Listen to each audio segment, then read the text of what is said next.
Welcome back to the channel, everybody. I'm Mark Fisher. And I'm Megan Fuller. Today, you were asking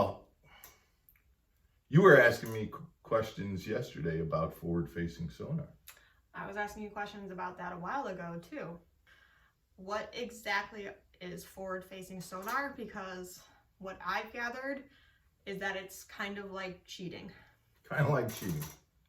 But everybody does it, but it still kind of feels like cheating. Yeah, it's a sanctioned cheating, right? Right. And it seems kind of mean to the fish. That's what I've gathered so far. It's cheating and it's mean to the fish. Well, I don't know about mean to the fish, but it's definitely there's two schools of thought. One says, hey, we use whatever technology that we have to be able to catch as many fish because that's what we do in tournament angling. The other is that there's several sides that say the opposite. One is forward-facing. Let me tell you what forward-facing sonar is. Right, you're kind of jumping ahead. Right. So forward-facing sonar is a relatively new technology that instead of shooting sonar down so that we can see the structure that lays beneath the boat and any fish that are beneath the boat, we can now shoot sonar in any direction on a vertical plane, so out in front of us, and then we can spin it around to see anything that's in front of us. So if I'm pointing my sonar in that direction and all of a sudden I see a fish swimming, I will literally on my screen see that fish swimming and moving. It is live. It is not a stationary blip looking down as I pass over it. I'm looking at it and I can see that fish swim by, swim back, swim up, swim down. So if my bait is here, I can watch the fish move towards my bait, eat my bait, and I can set the hook. I can see how that's a much better improvement, and maybe this question's pointless, so you can just say move on. Does that kind of take the sport away from fish? That's one of the downsides to forward-facing sonar right there, is that it takes not only the sport, but the intuitive nature of fishing. I think I need to throw a spinnerbait at that target and see if I can get them to bite. They didn't bite. Does that mean there's no fish there? Or does that mean I didn't create the right presentation and let me try a different presentation? There's a lot of things that fishermen over the years have learned to improve that. This is a quick shortcut to it. Oop, there the fish is. Let me see how they're reacting. And if they react, great. And if not, let me try something else. Because I know there's fish there. It's a given. Last night when we were talking about it, you were comparing it to hunting. But I'm almost thinking, like, if you're a baseball team and somehow you create batter's gloves or a bat that can in tune how the pitcher's throwing the ball. And so every time all you'd have to do is just swing and the ball would be a home run. Like, that wouldn't be a sport and it wouldn't be fun to watch. Exactly. And you know what would happen? Baseball as an organization would ban that. They would say, no, we're not allowing that. In fact, that happens in tons of different sports. Major leagues don't allow aluminum bats for just that reason. It improves the distance a ball will go when a ball hits an aluminum bat versus a wooden bat. Golf has different. You can't use certain types of drivers and things like that because they improve the distance, which means that anyone can do well on a course. And they're like, no, this is a pro. If a pro's doing it, we need to sanction the type of equipment that they use. You're bringing up the next very important part of this is that's some of the big controversy right now is should tournament organizations be sanctioning and saying, no, we're not going to allow forward-facing sonar in our sport, just for that reason. And do you have forward-facing sonar? Absolutely. But you know what? You have to, because otherwise go back to your analogy. If I was a Major League Baseball player and Major Leagues allowed aluminum bats, and I said, no, I'm going to be a purist. I'm going to just bat with a wooden bat. My batting average would go down. My on-base percentage would go down. My hits would go down. I wouldn't stay on the team very long because my success rate would go down because I wasn't using the same equipment that the rest of the team was using, and they were doing better than me because of their equipment, not because of my abilities, Right. but because, so you have to have it, okay? So let's talk a little bit about why it's there, okay? Okay. It's definitely an enhancement. You can catch more fish with it, there's no doubt. If all you have to do is look at the last two elite series that just happened on Lake Champlain and the St. Lawrence, totally dominated by forward-facing sonar. In Champlain, and this is a third point that I want to make, Champlain, they were fishing for fish that had never been fished before. 60 feet of water, suspended fish that were out in no man's land, middle of the lake, okay?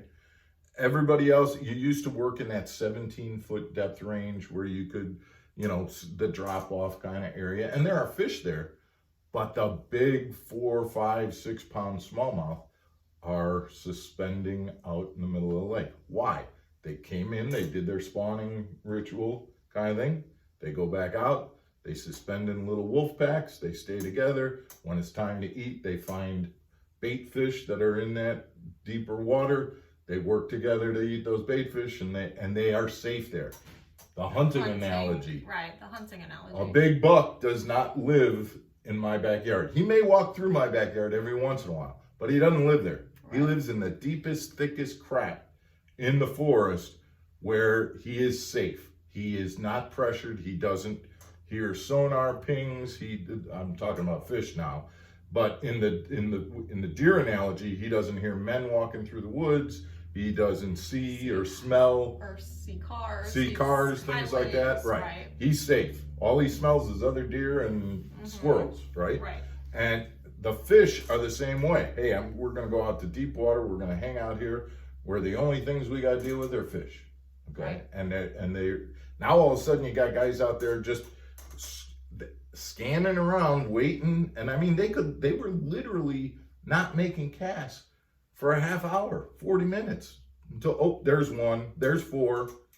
I'm gonna fish for those, and now they're fit. And as soon if they broke up, they just start going back around scanning until they found another one, and they weren't catching 20 fish. But the fish that they did catch were big ones, okay, and they were winning, okay. If you weren't doing that, you were in 100th place, 80th place. So it's changed. And so what I was getting at is, it's actually, my concern is that it's going to decimate that stock of fish that we count on to come in during the spawn, reproduce their genes, and then go back out and be just like big deer populations.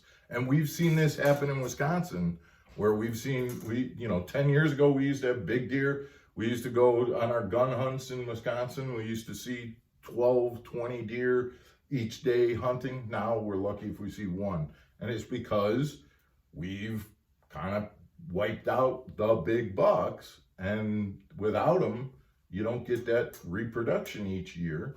And I feel like that's what forward-facing sonar is going to contribute to, wiping out those populations of fish that don't just hang out by the banks. Because quite honestly, the fish that hang out by the banks, they're too young to know that the safe place is out deep. They haven't gotten that kind of area. And there are fish there, but the big 4, 5, 6 pound smallmouth are suspending out in the middle of the lake. Why? They came in, they did their spawning ritual kind of thing.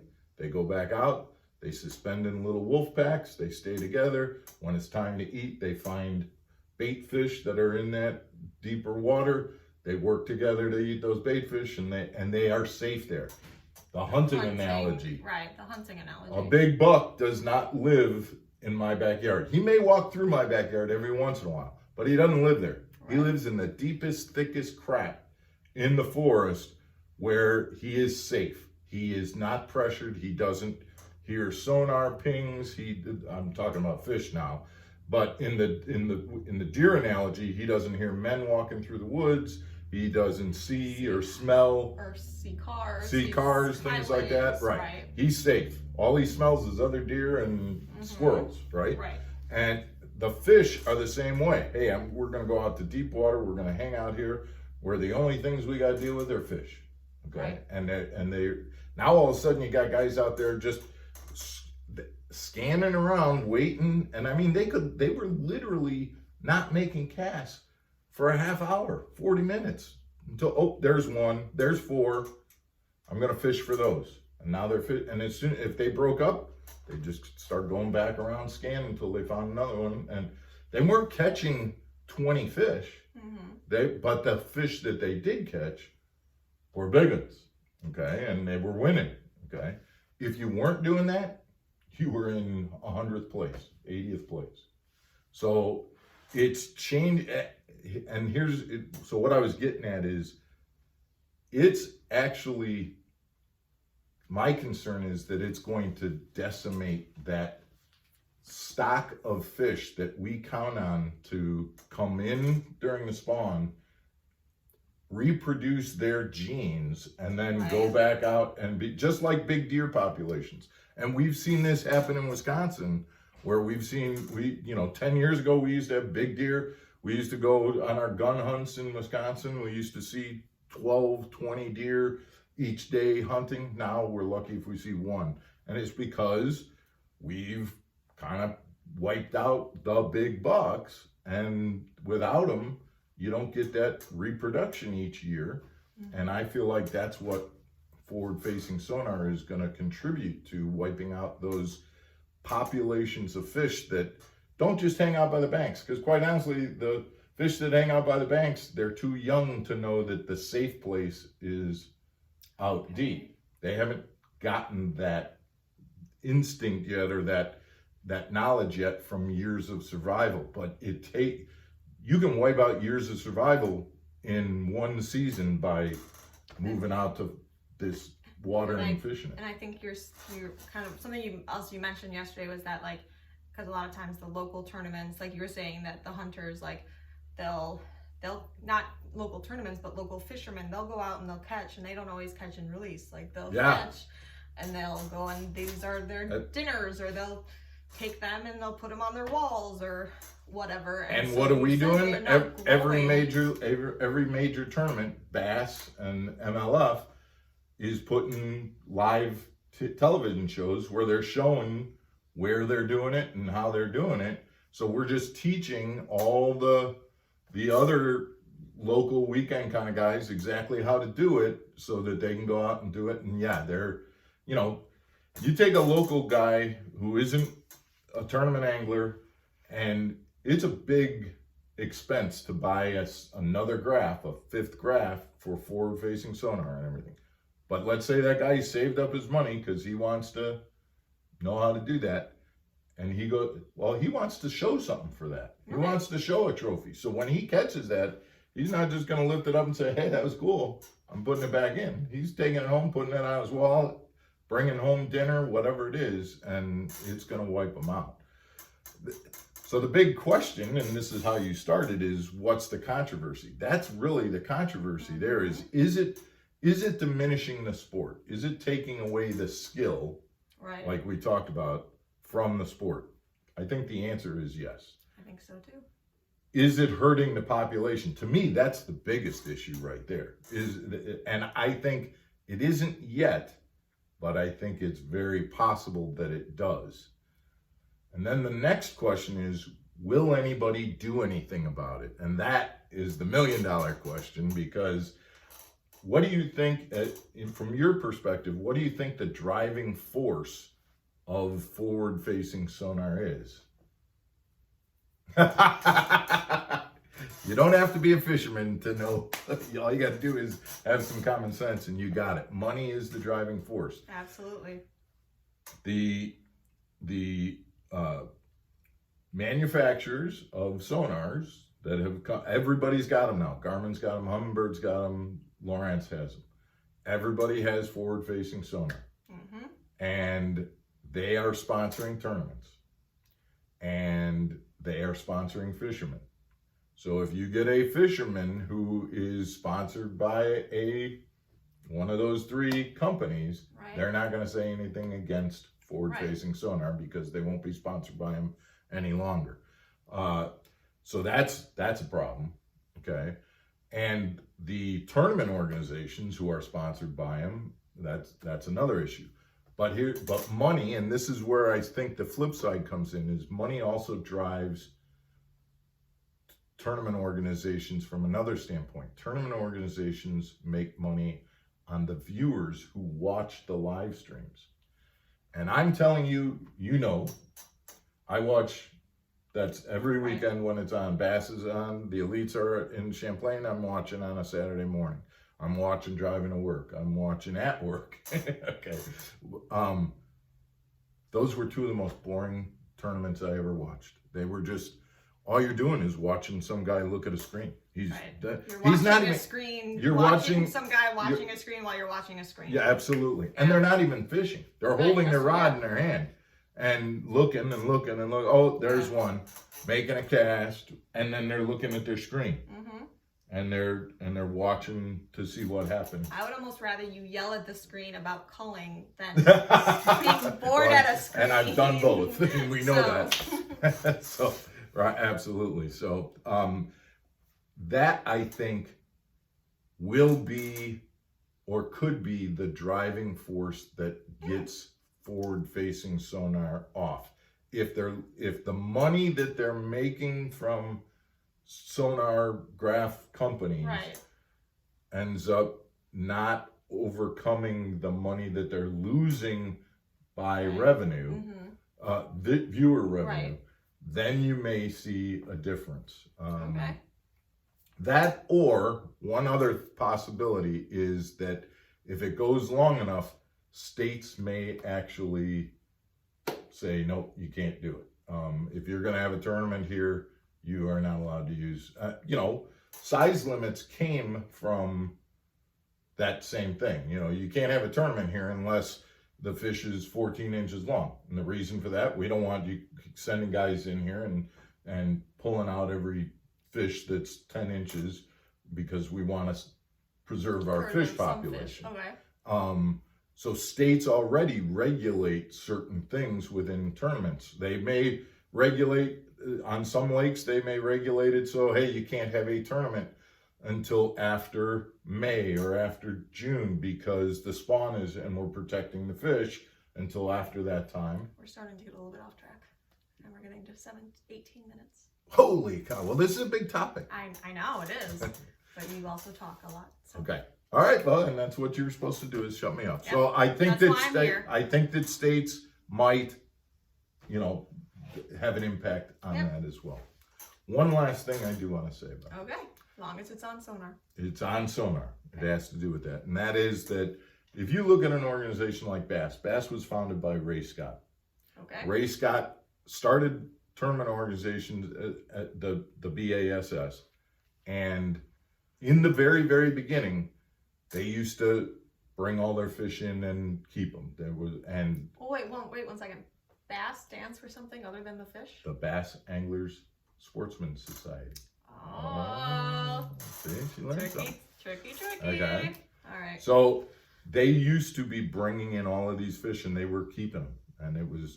And as much as there were pictures of all these Roland Martin and everybody holding up big bags of fish, he was smart enough to know we can't do that. That's not, we're not going to sustain, if tournament fishing grows, we're going to decimate fish populations.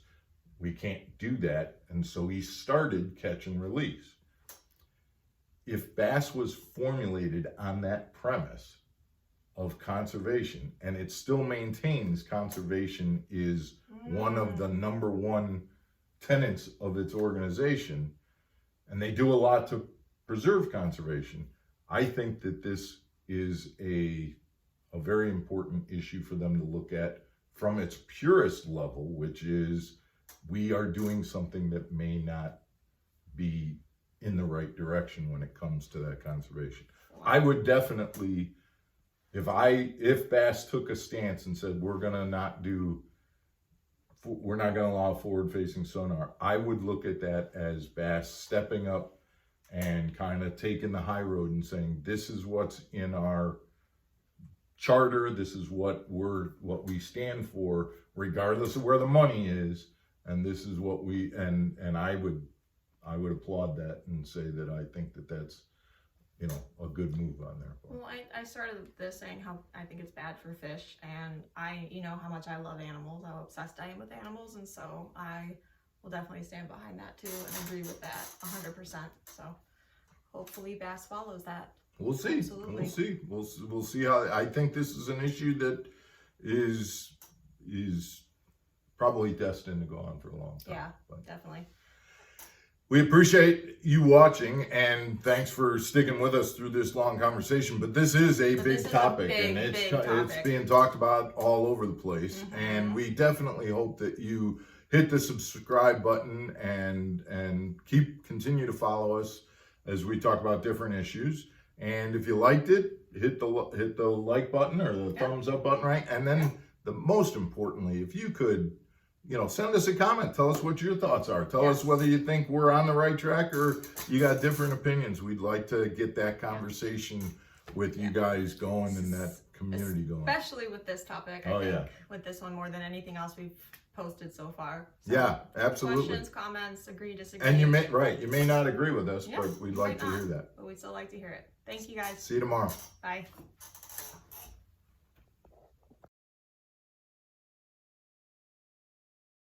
Why are we filming? Because this would be a good blooper. It's a blooper. Fuck you. Can we do that? I want my Twizzlers. Okay, we'll get there. Okay. All right. So we're gonna start with changing your face. We're gonna start with what? Welcome back to the channel, everybody. I'm Mark Fisher. And I am Megan Fuller. Okay. Welcome back. Welcome.